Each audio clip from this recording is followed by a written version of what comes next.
Friends, big boss season 12 ಅಂದ್ರೆ ನೆನಪಾಗೋದು ಗಿಲ್ಲಿ.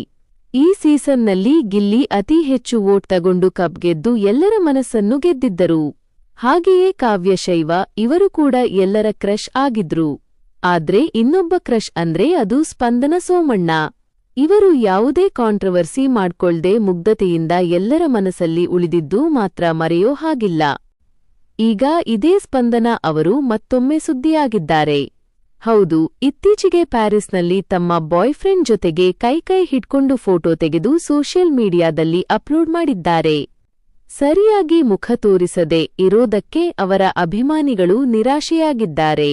ಏನೇ ಆಗ್ಲಿ ಒಂದು ಗುಡ್ ನ್ಯೂಸ್ ಕೊಟ್ರಲ್ಲ ಅಂತ ಎಲ್ರೂ ಮಾತಾಡ್ತಾ ಇದ್ದಾರೆ. ಈ ರೀತಿಯಲ್ಲಿ ತಮ್ಮ ಮೇಲಿನ ಊಹಾಪೋಹಗಳಿಗೆ ತೆರೆ ಎಳೆದಿದ್ದಾರೆ. ಅಭಿಮಾನಿಗಳು ಈ ಫೋಟೋ ನೋಡಿದ ಮೇಲೆ ಆದಷ್ಟು ಬೇಗ ಮದುವೆ ಊಟ ಹಾಕಿಸಿ ಅಂತ ಕಾಮೆಂಟ್ಸ್ ಮಾಡಿ ಶುಭ ಹಾರೈಸುತ್ತಿದ್ದಾರೆ. ಇನ್ನಷ್ಟು ಹೆಚ್ಚಿನ ಮಾಹಿತಿ ಹಾಗೂ ವಿಡಿಯೋಗಳಿಗಾಗಿ ಫಾಲೋ ಮಾಡಿಕೊಳ್ಳಿ.